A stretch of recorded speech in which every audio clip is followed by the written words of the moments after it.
set a goal to get in shape, but your daily standard tolerates skipping workouts and eating poorly.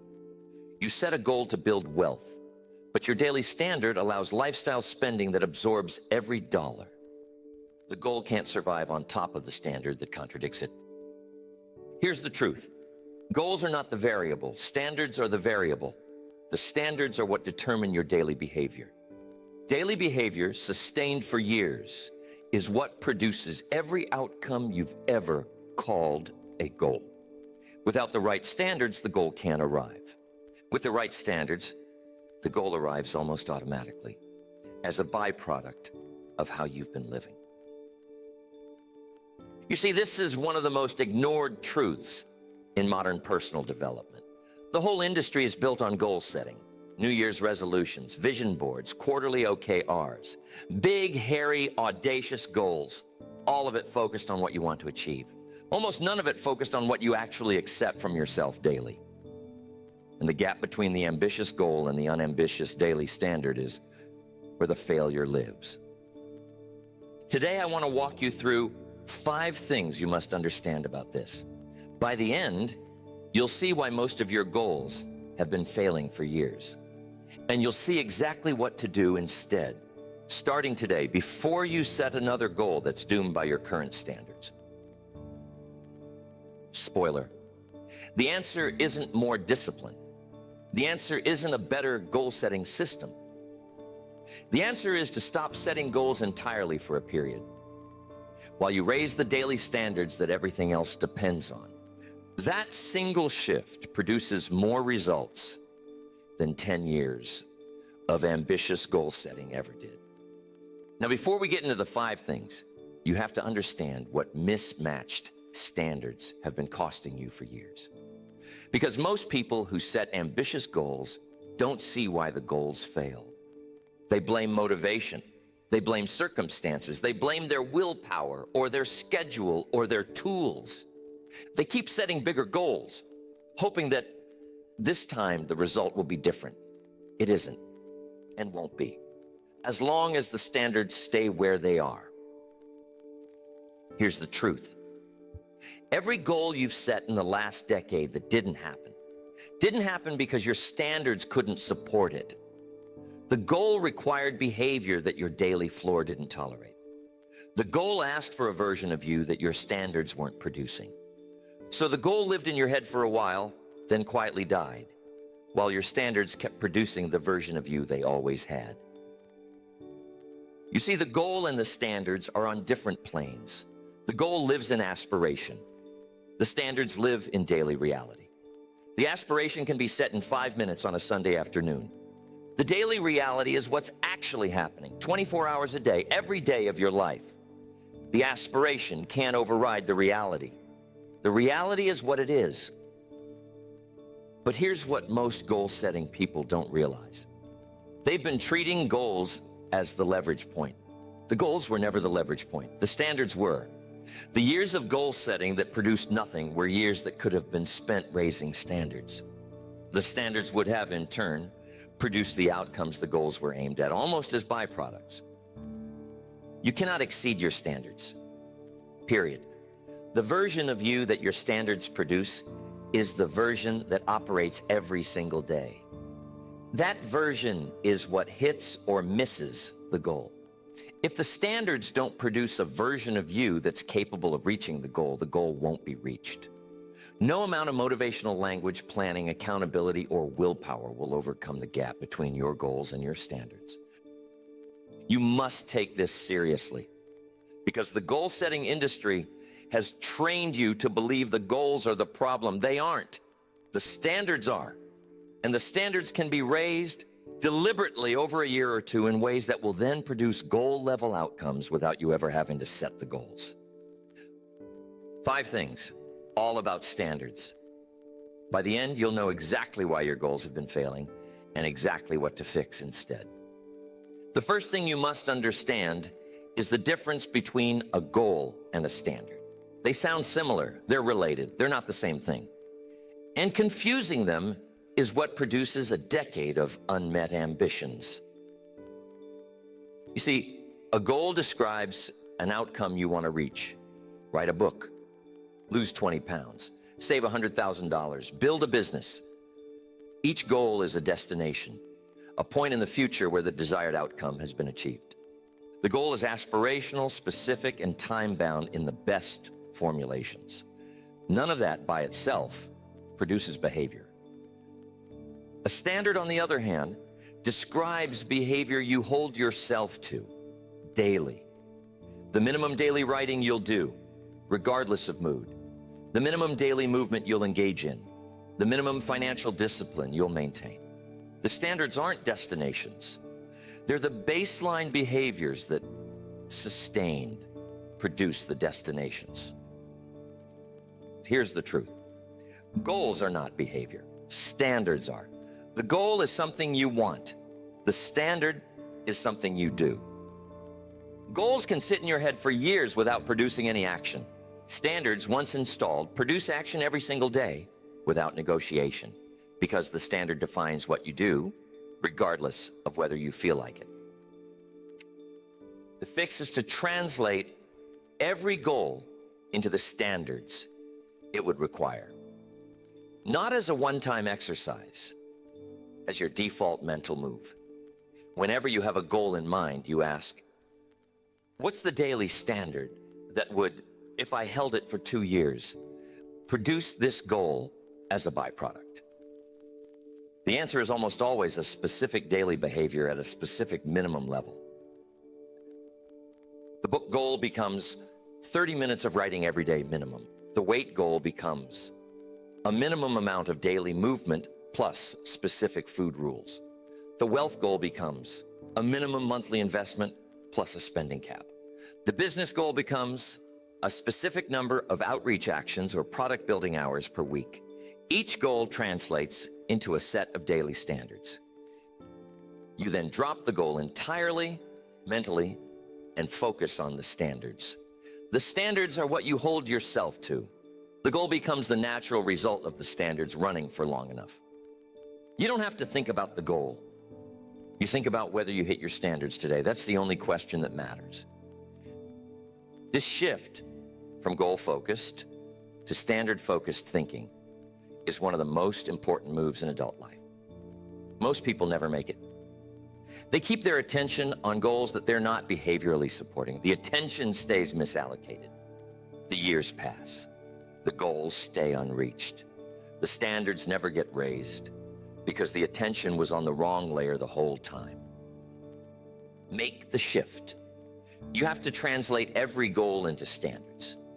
Then drop the goal mentally and focus only on whether you're hitting the standards. That's the entire technology. The goal handles itself downstream when the standards are consistently met. The second thing you have to understand is where your actual standards live. Because most people asked about their standards will describe their aspirations. The aspirations are not the standards. The standards are visible in much smaller, more ordinary places.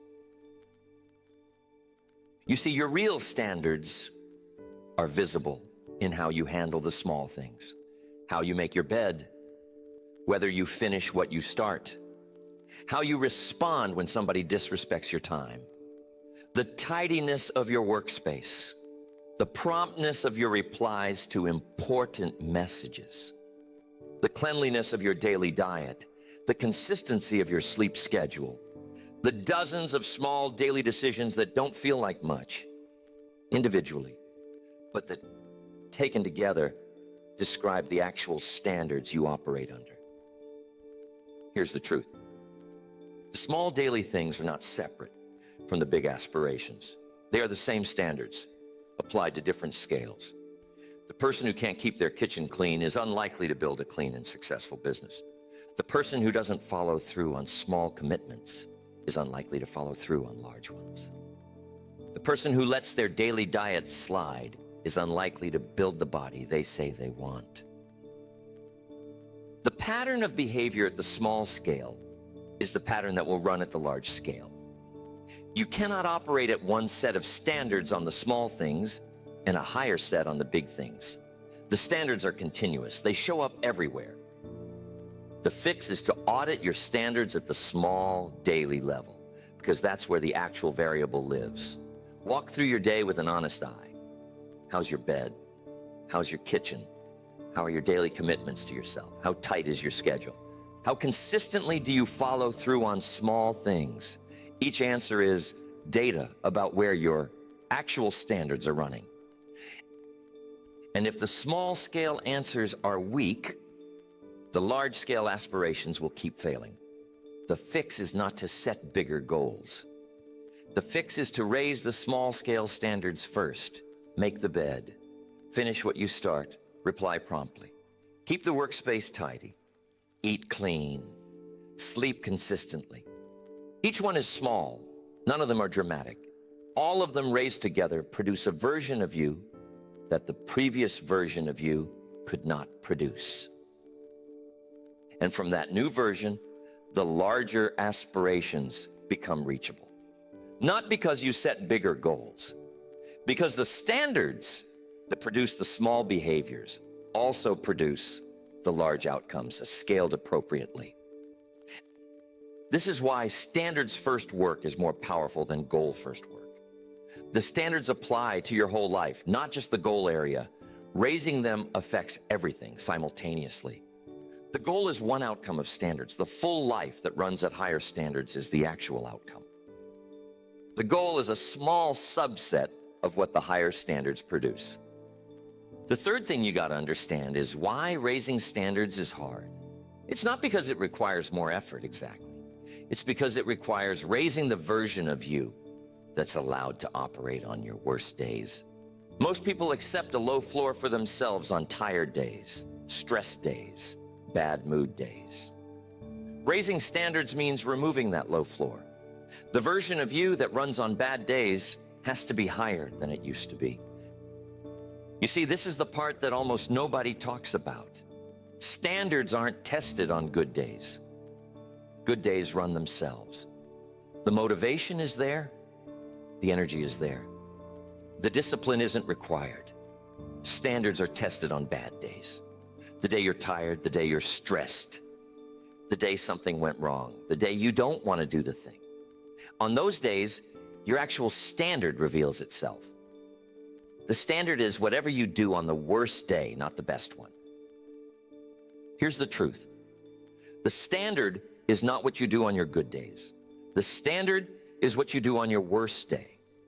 And most people have a very low floor for their worst day. They skip workouts, they eat badly, they cancel plans, they abandon practices, they let things slide.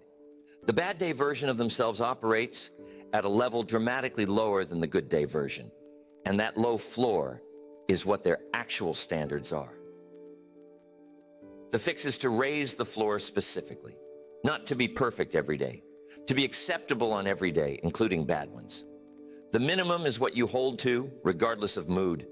The maximum can vary, the minimum cannot. Every day produces at least the minimum, every day without exception. This is uncomfortable because it requires giving up the negotiations you used to have with yourself on bad days. The I deserve a break voice, the I'll do double tomorrow voice, the today is special, the rules don't apply voice. All of those voices have to be silenced on bad days especially, because bad days are when standards matter most. What you'll find is that the bad days run at the higher standard are actually better days. The discipline produces energy. The execution produces self-respect. The not negotiating produces freedom from the daily internal debate. The bad day, raised to the minimum standard, becomes a day you can be proud of. The pattern of pride accumulates. The identity shifts. And once the floor is raised, the average day raises with it. The maximum day raises with it. The whole distribution shifts upward. Not because you're trying harder, because the minimum that you accept from yourself has changed. The good days take care of themselves. The bad days, held to the new standard, produce a different life than the old bad days produced. The fourth thing is what happens when you actually run the standards first approach for long enough. The goals you would have set start arriving on their own as byproducts of the standards. You don't have to chase them. They come to you because the version of you that the standards produce is the version that the goals required. You see, this is what most goal-setting people never experience because they never run the experiment. They keep setting goals and chasing them directly. The chasing fails. They never see what would have happened if they dropped the goals and focused on the standards instead. Let me tell you about a woman I once knew. She was in her mid-30s when I met her. She had been a goal setter her entire adult life. Every January, she set ambitious goals for the year. By April, most of them had quietly died. The pattern had repeated for a decade. She had piles of unmet goals in old notebooks. She had read the books on goal setting. She had tried various systems. The pattern persisted. A mentor told her something blunt. The problem isn't your goals. Your goals are fine. The problem is your daily standards don't support them. You set a goal to write a book, but your daily standard is to write nothing. You set a goal to lose 20 pounds, but your daily standard tolerates skipping workouts and eating whatever's easy. You set a goal to save more money, but your daily standard allows whatever spending feels reasonable in the moment. The goals can't survive on top of standards that contradict them. He told her to do something that felt almost wrong. For 1 year, set no goals, none. Don't make a list of what you want to achieve. Don't set quarterly targets. Don't track anything related to outcomes. Instead, raise your standards. Pick 3 or 4 daily standards that, if held for a year, would produce the kind of version of yourself you've been aiming at all along.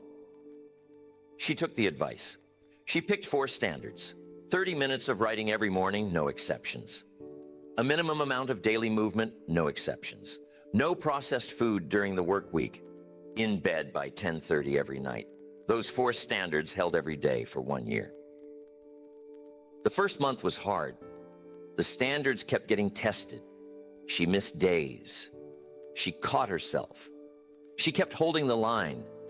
By month 3, the standards had become routine. The daily writing was happening. The movement was happening. The food was clean. The sleep was consistent. She wasn't tracking any goals. She was just hitting her standards. By month 6, she noticed that the things she would have set as goals were starting to happen on their own. The writing had accumulated into a substantial draft of a book. The movement plus food had changed her body. The sleep had improved her energy and focus, which improved her work. The wealth was building because she wasn't spending on convenience food and stress purchases the way she used to. By month 12, she had achieved more in that 1 no-goal year than in the previous 5 years of goal setting combined. The book had a finished first draft. Her body had changed. Her career had taken a step up because her work quality had improved. Her finances had quietly built. Not because she'd set those goals, because the standards she'd held had produced those outcomes as byproducts. She told me later the no-goal year was the most productive year of her life. And the most surprising thing was that she barely had to think about outcomes. She just hit her standards every day. The outcomes built themselves. The whole framework she'd been using before, with goals as the primary unit, had been backwards. I am telling you, standards are the unit. Goals are the byproduct. Once she saw it, she couldn't unsee it. She's been running the standards first approach ever since. You can do the same thing. Stop setting goals for a year. Pick 3 or 4 standards. Hold them every day. Watch what happens by month 12. The goals you would have set will mostly have arrived on their own. The 5th thing is why almost nobody does this, even when they hear it. The standards first approach is uncomfortable in ways that the goal-setting approach isn't. The work is invisible. The progress is hard to measure. There's no exciting destination to chase. There's just the daily holding of the line in unglamorous ways for months and years. You see, the goal-setting industry is built on the appeal of aspiration. The big goal feels exciting. The vision board looks impressive. The quarterly OKR sounds professional. All of that activity feels like progress, even when it's producing nothing. The standards first approach has none of that excitement. It's just you, making your bed, writing your 30 minutes, eating clean, going to bed early, day after day, without any visible milestone in sight. Here's the truth. You cannot skip the standards work. It is the actual work. The goal setting was always the performance of work. The mind preferred the performance because the performance produced dopamine through the planning and announcing. The actual work doesn't produce dopamine, at least not in the same way. It produces results slowly over months and years. The dopamine arrives much later, when the results are visible. This is why most people, even when they intellectually understand the standards first approach, don't run it. The lack of immediate feedback feels like failure to the brain that's been trained on goal-setting dopamine. They drift back to setting goals within weeks because the goal setting at least feels like something is happening. The standards work feels like nothing is happening, even though the actual results are being built in the background. You must accept the invisibility. The standards first approach is invisible for months. The first 3 months, nothing visible has changed. The second 3 months, small shifts begin. The third 3 months, the shifts become noticeable. By month 12, the difference is substantial and undeniable. But none of that is visible in month 1. And most people quit before they get to the visible part. The fix is to trust the math, even when nothing is visible. Daily standards, held consistently, produce results that compound over a year. The compounding is real. The math works. You don't have to see it daily for it to be working. You just have to hold the standards and let the time pass. And it helps to have one person who knows what you're doing, not to track you, not to keep you accountable in a heavy-handed way. Just to be aware of the experiment so you can mention progress as it becomes visible. The light social acknowledgement helps sustain the discipline through the invisible months. Most people running this approach alone, with no awareness from anybody else, quit. The light social structure helps. So you gotta hold the standards. You gotta trust the math. You gotta let the year pass. The results that the goals would have aimed at will arrive on their own. The work is invisible while it's happening. The results are visible at the end. So here is the inversion you must make. Stop treating goals as the primary unit of personal development. The goals have never been the variable. The standards have always been. The goal-setting industry has trained you wrong. The fix is to drop the goals, raise the standards, and let the standards produce the outcomes the goals were aimed at. The mechanics are simple. First, for 1 year, set no goals. None. No vision board, no yearly targets, no quarterly OKRs, nothing aspirational on paper. The temptation to set goals will be strong, especially around the new year. Resist. Goals are not the work this year, the work is standards. Second, pick 3 to 5 daily standards that, if held consistently for a year, would produce the kind of version of yourself you've been aiming at. The standards should be specific, measurable, and uncomfortable. Specific so you know whether you hit them or not. Measurable so there's no ambiguity. Uncomfortable so they actually require something of you. If the standards are too easy, they won't produce a meaningful change. Third, hold those standards every single day for the full year, including bad days, including holidays, including travel, including stress. The standards don't take days off. They are the minimum that runs every day, regardless of conditions. The good days might exceed the minimum. The bad days hit the minimum exactly. No day falls below. Fourth, don't track outcomes during the year. The outcomes are not your concern. The standards are. Track whether you hit your standards each day if tracking helps. Don't track weight loss, income growth, page counts of writing, or any outcome metric. The outcomes will take care of themselves. Your job is the standards. Fifth, after 12 months, look at what was produced. The book draft, the body change, the income shift, the relationship deepening. Whatever outcomes the standards produced, you did not aim at them. They arrived as byproducts. The year of holding standards has produced what years of goal setting could not produce. Here's the truth. You cannot chase wealth into existence. Wealth is not earned by chasing goals. Strength is not built by setting targets.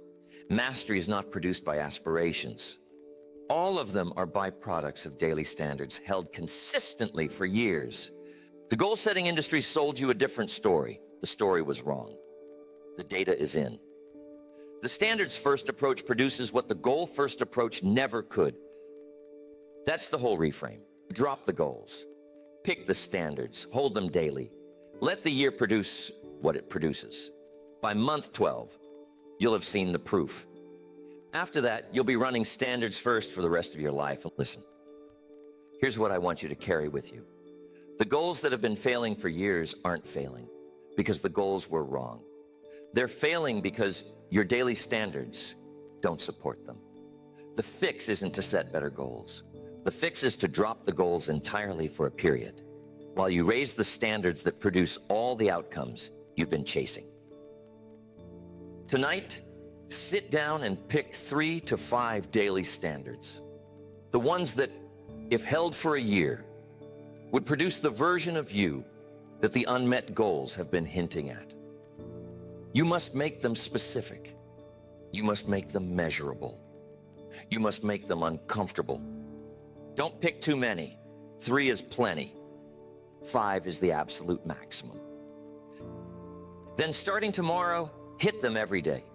No exceptions. Through bad days, through travel, through stress, through the days when you don't feel like it. The standards run every day. The exceptions are how the previous version of you let everything slide. The new version doesn't make exceptions. I am telling you, this is one of the most underrated approaches in personal development. The goal-setting industry will tell you that you need bigger goals, better systems, more accountability. They're all working on the wrong layer. The layer that matters is daily behavior. Daily behavior is determined by standards. The standards are the only variable. Hold the standards for a year. Don't set goals during that year. Track only whether you hit your standards. Let the outcomes take care of themselves. I am telling you, by the end of the year, you'll have produced more progress than in any previous year of your life, almost regardless of where you started. And then, looking back, you'll see that the goals you would have set were always reachable. You just had to fix the standards first. The goals were never the variable. The standards were. And the standards can be raised deliberately, starting tonight. You must pick the 3. You must write them down. You must run them tomorrow. Every single day for a year. I am telling you, the years are not negotiable. They will pass either way. The only question is what they produce. The standards first year produces something the goal-setting decade never could. Start with the 3. Tonight, before another year passes with goals that were never going to survive the standards underneath them. I am telling you, this is the single most underrated reframe in personal development. The goals are not where the leverage lives. The standards are. Move your attention to the standards, drop the goals for a year, and watch what happens. The version of you that arrives at the end of the year is somebody the goal-setting version of you couldn't have produced in a decade. The work is small. The work is daily. The work is invisible until it's not. And then, somewhere around month 6 or 7, the results start becoming undeniable. You did not chase them. They came to you as byproducts of standards held consistently while everybody else was setting goals. and missing them. You can be different, starting tonight, with 3 standards picked and committed to. Tomorrow morning, the first day of running them, then every day after, for a year, the standards run. The goals take care of themselves. The years produce what they produce. And the version of you at the end is the version that the standards built, not the version that goal setting promised. You got to start tonight with the 3 standards, not tomorrow, not after you've had a week to think about it, tonight. Because every day of delay is a day that the standards aren't running. And the standards not running produces nothing, regardless of how good the standards would have been once installed. Install them tonight, run them tomorrow. Then every single day after that, for the year that produces the version of you that 20 years of goal setting could not have produced. The pen is on the table. The notebook is open. The 3 standards are waiting to be written down. Write them now. That single act tonight starts the year that changes everything. Everything else follows from the 3 standards on paper.